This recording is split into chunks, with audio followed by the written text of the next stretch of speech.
es miembro de la Comisión Directiva de ALADA, de la Asociación Latinoamericana de Estudio Afroasiático y de la Asociación de Estudio Coreano. Y además fue exsecretaria académica de la Facultad de Filosofía y Letras. Profesora Palacio.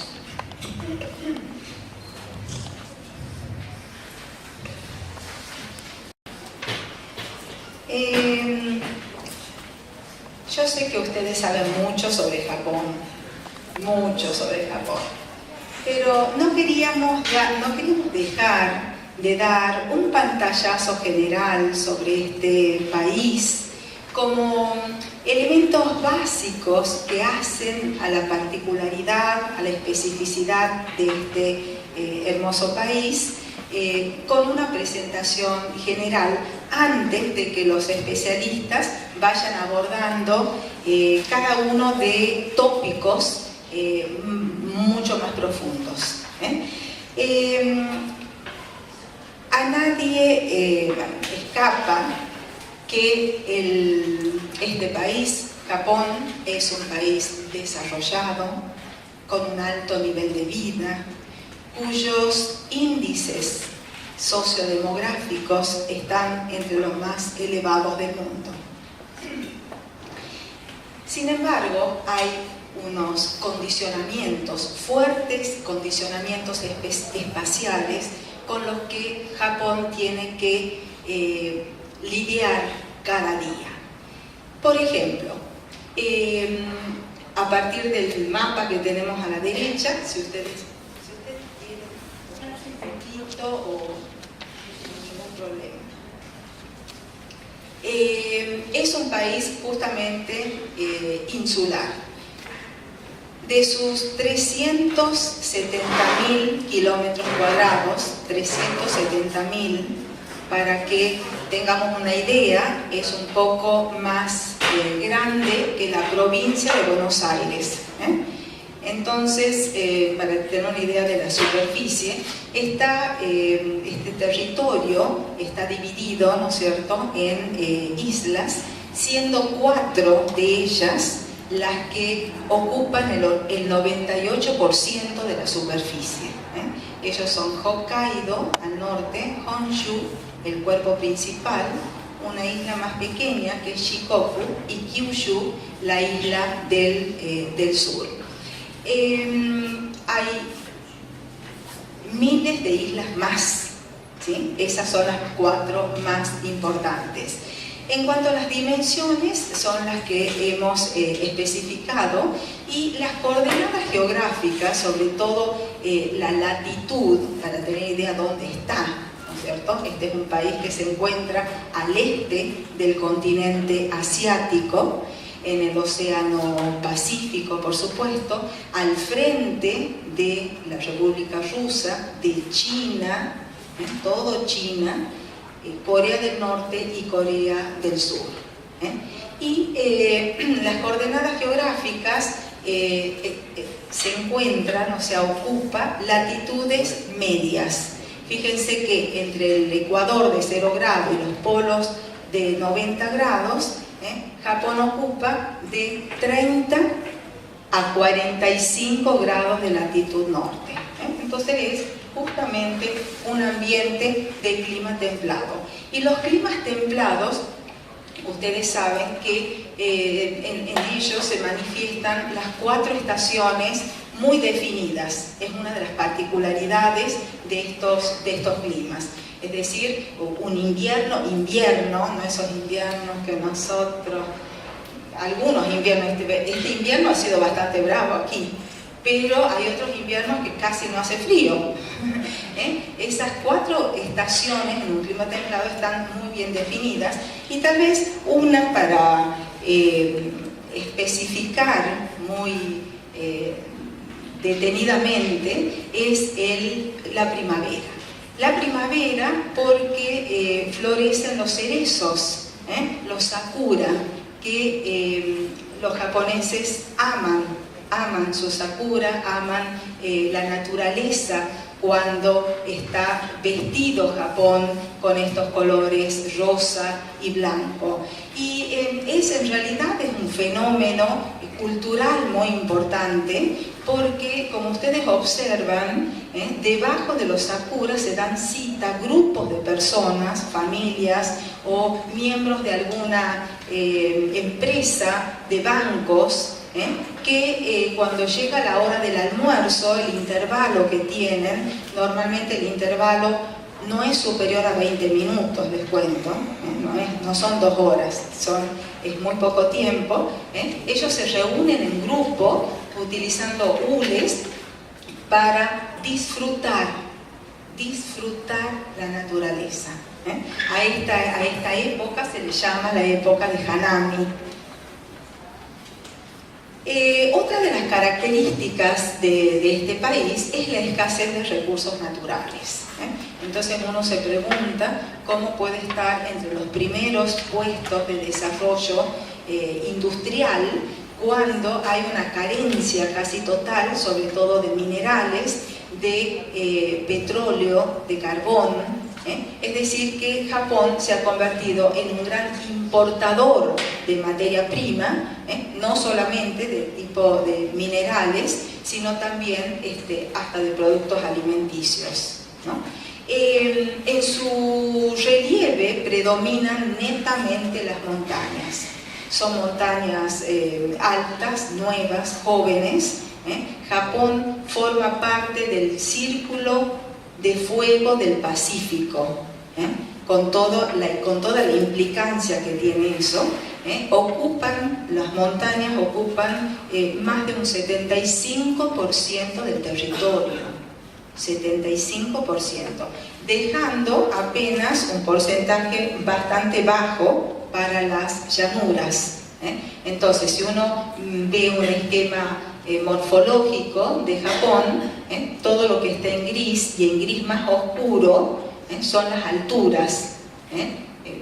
Es como una columna vertebral de todo el país en las distintas islas, dejando espacios pequeños y periféricos para las llanuras. Esas pocas llanuras en donde hay una gran competencia para el uso del suelo. ¿Entre quién? Entre la población que busca vivir en estos espacios, entre el uso industrial, el uso recreativo, el uso agrícola también, ¿no? Entonces, si nosotros observamos, aquí está la gran llanura de Kanto, que si vemos la densidad de población, fíjense cómo la densidad de población va respondiendo a estas llanuras litorales. Aquí está Tokio, Tokio, que es una gran conurbación, es decir, son varias ciudades que se han ido juntando debido al crecimiento de ellas, sobre todo Tokio, Yokohama, Kawasaki, Chiba, entre otras, ¿no? Generando una gran megalópolis que compite con otra gran megalópolis que hay en América, que es ¿quién? México. La Ciudad de México como una de las grandes megalópolis. Bien. Y por supuesto, de todo el interior, prácticamente vacíos demográficos. Ahora, una de las características de Japón es que es una zona con mucho riesgo y que sufre catástrofes muy asiduamente. Entonces, hemos dicho que debajo de Japón hay un encuentro de placas tectónicas, lo cual lo hace sumamente vulnerable a los terremotos, temblores permanentes y terremotos. Entonces, por ejemplo, las zonas volcánicas son estas más claras, de gris hasta el norte, incluso en Kyushu, con, por supuesto, una gran cantidad de volcanes activos. También tenemos, aquí hay costas con mayor riesgo de tsunamis. Observen ustedes las costas con mayor riesgo de tsunami, justamente en esta zona. Es el último tsunami, ¿recuerdan ustedes?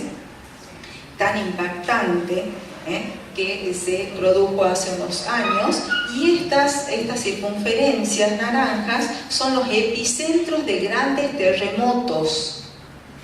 Por eso los tsunamis en esta costa del este, ¿no? Pero no es solamente eso. Japón sufre el flagelo también de los tifones.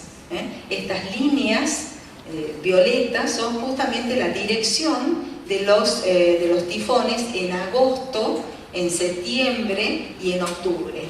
Y esto tiene que ver con una realidad que es el enorme, digamos, la gran extensión del continente que tiene al lado Asia, con sus diferencias de presiones que generan vientos sumamente fuertes, y estos vórtices que se producen en este sector. Entonces, bueno, vemos cómo ese espacio tiene fuertes condicionantes, decíamos. Pero también Japón tiene un denso poblamiento. ¿Qué cantidad de personas viven en este país? ¿Se acuerdan cuando hacíamos la comparación con la provincia de Buenos Aires? Buenos Aires es la provincia más poblada nuestra. ¿Qué cantidad de personas viven aproximadamente? Digamos, la mitad del país. 20 millones de habitantes. 20 millones. Aquí tenemos 128 millones, que en realidad al día de hoy es 127 millones de habitantes. Pero Buenos Aires es una pampa, ¿o no? La región pampeana. Aquí tenemos un 80% de montañas. ¿Entienden lo que es el espacio para los japoneses? Bueno, por supuesto una alta densidad, decíamos, una fuerte presión, una gran competencia por los usos agrícolas, urbano, industrial. Permanentemente se amplía la superficie a través de los polders, es decir, de islas artificiales. De hecho, el aeropuerto de Kansai, en Osaka, está construido sobre una isla artificial monumental. También hay un gran porcentaje, por supuesto, de población urbana, y hay una fuerte densidad de poblamiento, como hemos comentado, tanto en las grandes ciudades como en barrios, en cualquiera de las urbes. Esto es Osaka, y se ve permanentemente una ocupación permanente del espacio en desmedro de la naturaleza. Estas son todas escaleras que llevan a las últimas casas.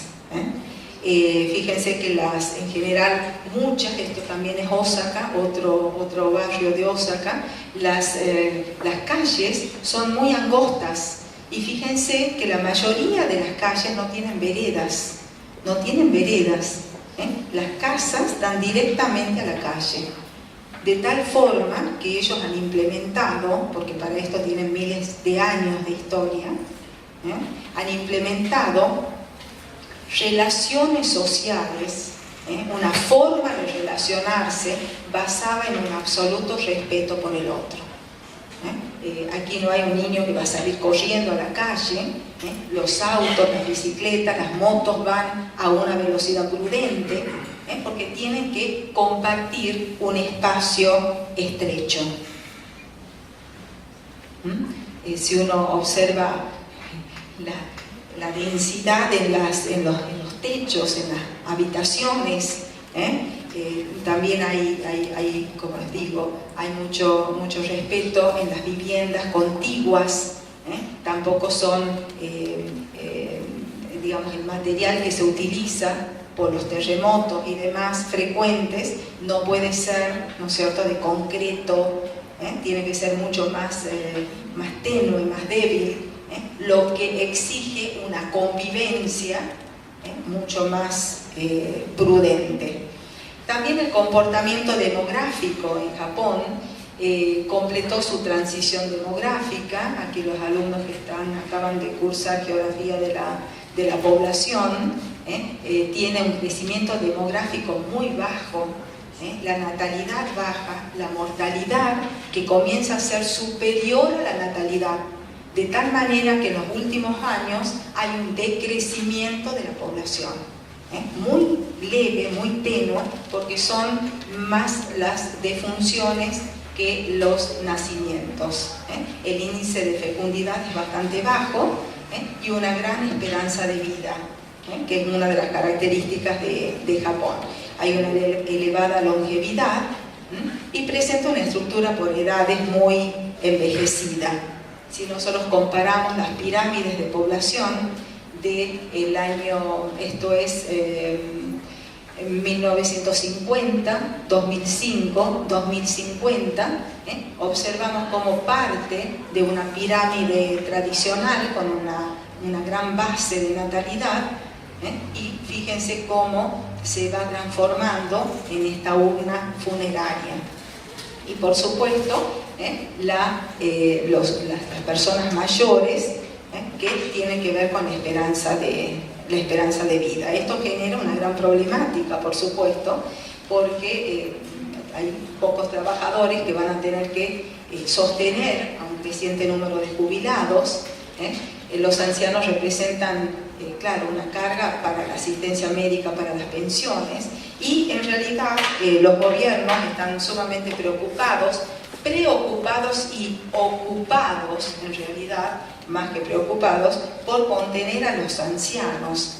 Entonces, permanentemente, uno puede observar en los parques, en las plazas, grupos de personas mayores distendiéndose, en este caso pintando, o a veces haciendo coreografías o bailando, ¿no? Es muy interesante. También generan grupos de viajes, permanentemente viajes, personas mayores. Esto es, las anteriores eran de Kanazawa, son distintas ciudades, distintos lugares. Esto es de Nara, de una iglesia católica, donde justamente se celebraba el Día de los Abuelos, ¿no? Entonces se puede observar a niños. Ustedes saben que allá las personas mayores son especialmente respetadas, especialmente escuchadas, especialmente contenidas. Como reflexiones finales, bien, vemos cómo la naturaleza interactúa, perdón, Clarita, activamente con el hombre, ¿no es cierto?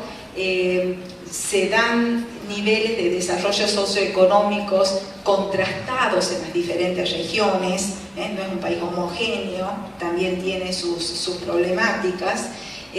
Podemos decir que a pesar de la cantidad de población, se ha convertido esta en un motor del crecimiento. ¿Y por qué? Por la educación, por la capacitación, y se ha convertido en una mano de obra altamente calificada. Si no, no se puede explicar cómo, después de la derrota de la Segunda Guerra Mundial, se produce este milagro japonés, que no le viene de arriba. Es la gente que trabaja, es la gente que siente, es la gente que pone todo de sí para lograr y por forjar un país, en definitiva, como el que han tenido y el que siguen teniendo.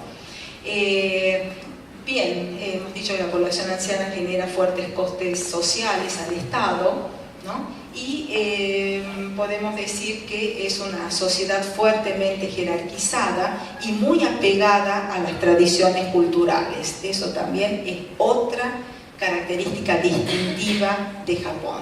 Sus ceremonias, sus matsuris, sus fiestas, son personas que viven la modernidad, el desarrollo tecnológico, pero son personas totalmente enraizadas, totalmente comprometidas con su cultura. Entonces, uno de los tantos matsuris, hay muchos festivales a lo largo del año, sobre todo en verano. Por ejemplo, el Taue Matsuri en Osaka, que representa el cultivo del arroz, que son imperdibles.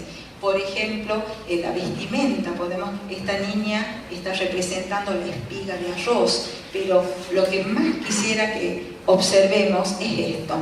estos niños que desde la más tierna infancia participan, se sienten convocados por su propia cultura.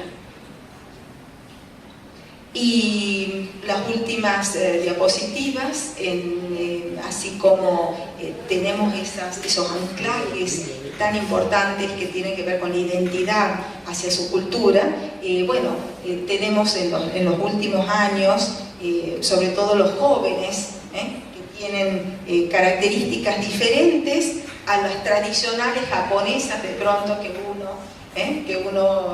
las referencias que uno tiene, porque también entran en el ritmo de la modernidad. Y con esta parejita nos despedimos y muchas gracias.